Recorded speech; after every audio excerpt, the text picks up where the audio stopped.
दूध ऊँटनी का दूध पिया जाता है वहाँ। सर। तो आपने ऊँटनी का दूध पिया, अनुभव है कोई? यस सर, जरूर पिया है जी। और हर एक रबारी पीता है। वीडियो को Experience सुनने वालों को बहुत अच्छा बताएं, रहा। चिंता फिक्र ज्यादा करते हैं तो नीट की तैयारी या कोई भी कंपटीशन की तैयारी बिना चिंता फिक्र किए कैसे की जा सकती है, ये ज्ञान दें आप। सर यहाँ के तो क्या टीचर्स का तो कुछ कहना ही नहीं है, जी। काफ़ी अच्छे हैं, काफ़ी एक्सपीरियंस वाले भी जी। हैं।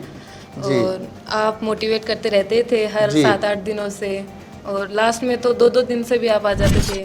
नीट के एक्सपीरियंस को एक एक सब्जेक्ट के टिप्स बताते जाएं, फिजिक्स केमिस्ट्री बायोलॉजी के एक डिवाइड कर लें कि तैयारी करने में के लिए फर्स्ट अटेम्प्ट में सिलेक्शन करवाने के लिए किस तरह की स्ट्रेटजी होनी चाहिए। आस्था भारद्वाज का भाई पीयूष भारद्वाज है, वो पीसीपी के माध्यम से नीट में सिलेक्ट हो चुका है। नमस्कार, नीट एवं जेईई सक्सेस स्टोरीज का सिलसिला जारी है और पीसीपी प्रिंस सीकर से मैं डॉक्टर पीयूष सुंडा और मेरे साथ 3 सिलेक्टेड नीट सिलेक्टेड बेटियां बैठी हैं और आज मैंने एक साफा भी बांध रखा है। साफा भी नीट सिलेक्टेड बच्चे के पेरेंट्स आए थे तो उन्होंने पहना दिया और साथ में शर्त रखी कि आज के दिन पूरे दिन ये साफा ही पहनना है। तो उसी साफे में बच्चों के टॉक शोज किए जा रहे हैं। तो नीट में सिलेक्टेड 3 बेटियां हैं। सबसे पहले कोमल जांदवा चूरू की रहने वाली हैं, साथ में आस्था भारद्वाज, आप खेतड़ी झुंझुनू के रहने वाले हैं, और उसके बाद में निकिता श्यामपुरा रोड सीकर, बगल में ही मुड़ते ही श्यामपुरा रोड सीकर की रहने वाली है, लेकिन निकिता मूलतः नवलगढ़ झुंझुनू की है। पढ़ाई के लिए प्रिंस आई और पापा जी आर्मी में हैं, इसलिए फाइनली मकान भी प्रिंस के पास ही बना लिया ताकि आगे परिवार की आगे की जनरेशन और रिश्तेदार सब बच्चे यहाँ पढ़ सकें, इसलिए मकान भी सीकर में बना लिया। तो तीनों बेटियों को बहुत बहुत बधाइयाँ।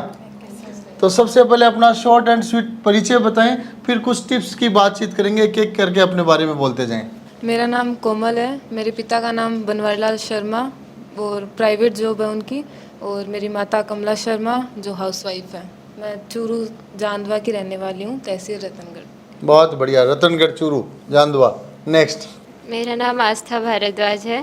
पिताजी का नाम किशोर शर्मा, वो एक केमिस्ट है, मेडिकल स्टोर चलाते हैं। मम्मी का नाम मिस सुधा शर्मा, हाउसवाइफ हैं। और भैया पहले भी पीसीपी से सिलेक्टेड है नीट में, इसलिए पीसीपी आने का वापस मौका मिला। जी जी, कोशिश की। आस्था भारद्वाज का भाई पीयूष भारद्वाज है, वो पीसीपी के माध्यम से नीट में सिलेक्ट हो चुका है और अभी एमबीबीएस कंप्लीट भी कर चुका है। बहुत बढ़िया, 2 भाई बहन एक साथ पीसीपी से सिलेक्ट हो चुके हैं। चैन चलती जा रही है आजकल। तो आगे बोले बेटा। नमस्कार, मेरा नाम निकिता है। मेरे पिताजी इंडियन आर्मी में हैं और मेरी माताजी रेखा देवी वो गृहिणी हैं। मेरी बहन नेहा वो प्रिंस कॉलेज में पढ़ती है और मेरा भाई नितिन वो प्रिंस एकेडमी में पढ़ रहा है। हाँ, घर प्रिंस के पास बना लिया तो फिर क्यों नहीं पूरा फायदा लिया जाए। बहुत अच्छा, तो नेक्स्ट राउंड में चलते हैं। वापस शुरू करते हैं कोमल शर्मा से। तो कोमल, तीनों सहेलियां एक साथ डॉक्टर बनने जा रही हैं, और तो आप कितने के स्टूडेंट्स का ग्रुप था और उनमें से कितने सिलेक्ट हो गए? हमारा 4-5 का ग्रुप था। हाँ। उसमें से 4-5 लगभग सेलेक्ट, सभी सिलेक्ट हो गए। बहुत अच्छा। तो हॉस्टल में रहे या डे स्कॉलर रहे? हॉस्टलर थी, गार्गी 4 में थी। गार्गी 4 में रहे। कितने कौन सी क्लास से प्रिंस में आए थे? मैं 10th में आई थी प्रिंस एकेडमी में जी। तो वहाँ से कुछ पूछा तो रमाकांत सर ने बोला कि यहाँ फाउंडेशन भी है। जी।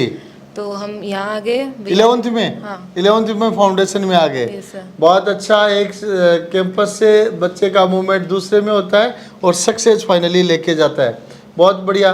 तो आप बताएं, प्रिंस के कोई विशेष एक्सपीरियंस शेयर करें, क्योंकि अब तो आप डॉक्टर बनने जा रहे हैं तो यहाँ के अनुभव खुलकर शेयर कर सकते हैं। सर यहाँ के तो क्या टीचर्स का तो कुछ कहना ही नहीं है, काफ़ी अच्छे हैं, काफ़ी एक्सपीरियंस वाले भी हैं। और आप मोटिवेट करते रहते थे हर 7-8 दिनों से, और लास्ट में तो 2-2 दिन से भी आप आ जाते थे। जी। और सारे टीचर्स का, फैमिली का, सारों का बहुत सपोर्ट रहा है। जी। हॉस्टल लाइफ कैसे जिया आपने?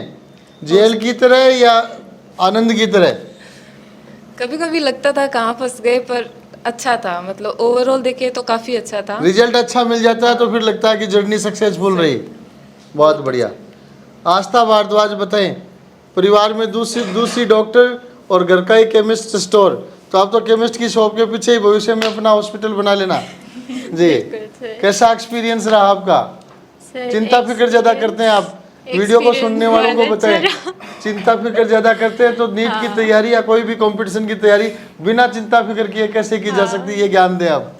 सर ज्ञान तो 12th क्लास में जब मैं यहाँ पे थी, नीट का पेपर होने वाला था, उससे 1 महीने पहले बहुत मतलब टेंशन और ऐसा नेगेटिविटी बहुत ज़्यादा आ गई थी। उस टाइम मैं डॉक्टर पीयूष सर के पास भी गई थी हेल्प के लिए। सर ने बहुत अच्छे से मोटिवेट किया और बहुत पॉजिटिविटी से भरा।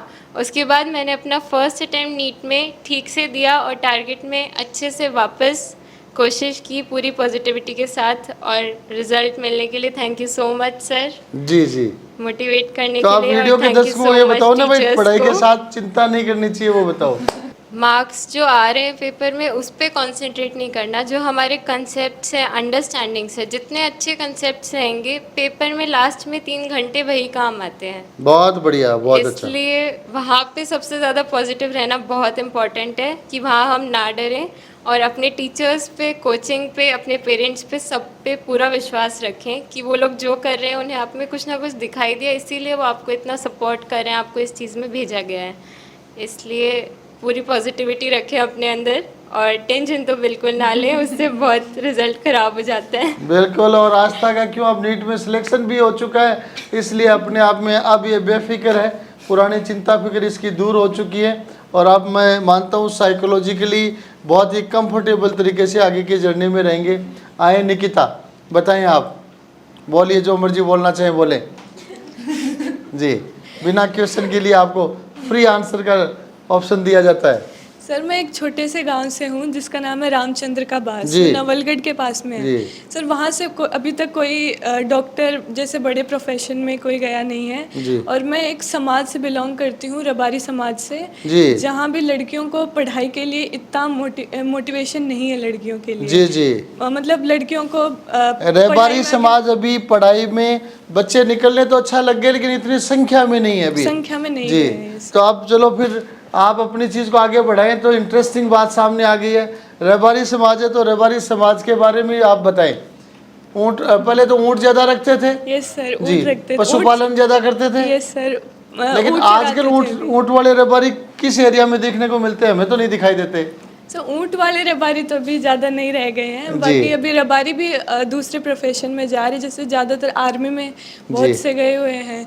और हमारे इस तरफ प्रिंस के पास भी बहुत बड़ा कस्बा है रबारियों का। जी जी जी जी। Yes sir. और अभी हमारे कुछ 1-2 लड़के डॉक्टर बने हैं, यहीं पीसीपी से भी कुछ डॉक्टर्स गए हमारे रबारी समाज के, इसलिए पापा ने मोटिवेट किया पीसीपी के लिए। बहुत बढ़िया। तो निकिता ये भी बताएं कि जैसा कहा जाता है रबारी समाज अपने आप में कृषि पशुपालन का अग्रणी समाज माना जाता है और जड़ से जुड़ा हुआ समाज माना जाता है।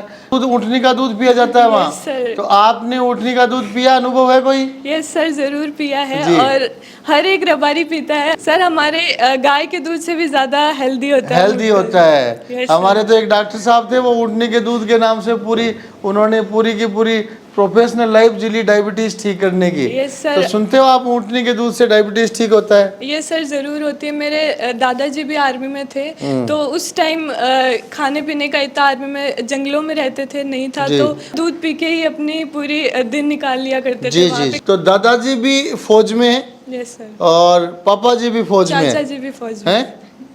चाचा जी भी फौज में। परिवार पूरा फौज में हो गया, तो ऊँट वाला परिवार तो रहा ही नहीं। सर अब नहीं रहा है। अब नहीं रहा।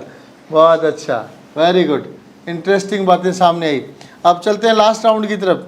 कोमल शर्मा बताएं, नीट के एक्सपीरियंस को एक एक सब्जेक्ट के टिप्स बताते जाएं। फिजिक्स केमिस्ट्री बायोलॉजी एक डिवाइड कर लें कि तैयारी करने में के लिए फर्स्ट अटेम्प्ट में सिलेक्शन करवाने के लिए किस तरह की स्ट्रेटजी होनी चाहिए? बायो के लिए तो काफ़ी है, बहुत मोर देन इनफ है कि एनसीईआरटी अच्छे से पढ़ लो जी। और थोड़ा बहुत अगर बाई चांस एक्स्ट्रा पढ़ा भी रहे हैं तो ध्यान में रख लो, क्या पता कुछ उससे रिलेटेड आ भी जाए जी। और अदरवाइज एनसीईआरटी को फोकस रखो, पूरा NCERT दूसरा सब्जेक्ट दूसरा बच्चा बोलेगा। यस। केमिस्ट्री में भी मेनली आजकल जो पेपर का पैटर्न चल रहा है उसके अकॉर्डिंग तो एनसीईआरटी को पॉइंट टू पॉइंट, इनऑर्गेनिक में तो बिल्कुल फॉलो करना है। फिजिकल में जो टीचर्स नोट्स दे रहे हैं, क्वेश्चंस दे रहे हैं, और साथ में एनसीईआरटी के जो एग्जाम्पल्स हैं उनको भी सॉल्व कर सकते हैं। और ऑर्गेनिक में पीछे के क्वेश्चंस और टीचर्स के नोट्स। मेनली केमिस्ट्री में भी एनसीईआरटी का ही मेन रोल है। तो आज तक केमिस्ट की दुकान पापा जी चलाते हैं, तो बताएं केमिस्ट की दुकान पे बैठे हैं आप, कभी बैठते हो कभी दुकान पे? सर मैं वैसे तो कभी नहीं बैठी, मतलब जाती हूँ कई बार जी, तब देखा दवाइयों की है। एबीसीडी जानने लगे कि नहीं जानने हाँ, लगे? वो तो सिर्फ हैं? घर की दुकान है कई तो बार पता चल जाता केमिस्ट शॉप पे बैठने वाला आदमी आधा डॉक्टर बन जाता है। तो आधा डॉक्टर बन के जा रहे हैं मेडिकल कॉलेज में, या अभी सीखना बाकी है? सर दवाइयों का नॉलेज है, डैडी को देखा है देते हुए जी, लोगों जी। को कि किस नेक्स्ट फिजिक्स बच गया जी। तो फिज़िक्स यूजुअली सबको टफ लगता है, बट अगर आप जिस भी कोचिंग में हैं, मॉड्यूल सबसे बेस्ट है अपना। पीसीपी के तो ये है कि क्वेश्चंस ऐसे मिलते थे कि दूसरा करने की ज़रूरत ही नहीं है। एआईटीएस में भी क्वेश्चंस इतने बढ़िया थे कि आपको अदर से पढ़ने की ज़रूरत, अगर गलत हो रहा है वहीं उसको सॉल्व कर ले तो फिज़िक्स एकदम बढ़िया हो जाएगी। क्वेश्चंस मैक्सिमम प्रैक्टिस करनी है फिज़िक्स में। बहुत अच्छा। तो ये तीनों नीट 2023 की अचीवर स्टूडेंट्स से आप मिल रहे हैं, और सब्जेक्ट वाइज आपने देखा कैसे पढ़ा जा सकता है। तीनों ही बच्चियों को, पूरे परिवार को हमारी तरफ से बहुत बहुत शुभकामनाएं।